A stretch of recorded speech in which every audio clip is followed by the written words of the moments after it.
မင်္ဂလာပါတစ်သားမွိုင်ရှာကိုတိုင်းကျင်တဲ့ customer တွေအတွက်ဘူးတန်းမွိုင်ရှာကျွန်တော်တို့ဒုက္ခမြင့်ပေါ်မှာဆက်သွယ်မှာယူနိုင်ပါပြီခင်ဗျာဒါလေးဘယ်လိုသုံးရလဲဆိုတာကိုရှင်းပြပေးပါမယ်တစ်သားမွိုင်ရှာလေးပါနော်တစ်သားမွိုင်ရှာလေးကိုကျွန်တော်တို့ကဓာတ်ခဲက A3 လုံးဓာတ်ခဲလေးနှလုံးထည့်ပြီးတော့သုံးရပါတယ်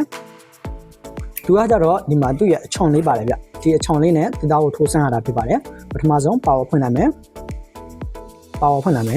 ပြီးတော့ဒီမှာLCD အလင်းလေးတင်လို့ရပါတယ်ဗျgrade ကတော့ကျွန်တော်1နဲ့ပဲတိုက်ပြမယ်ပေါ့နော်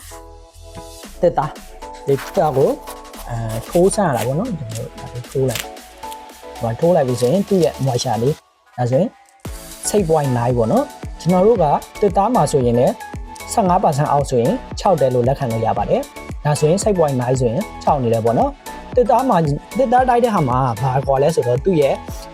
ပေါ့နော် grade ကတက်သားမျိုးစားလိုက်သူက grade လေးရွေးပေးရပါတယ်ဗျကျွန်းဆိုရင်ကျွန်းသားမှာတုံးတဲ့ grade ပေါ့နော်အဲ့လိုမျိုးလေးရွေးပေးရပါတယ်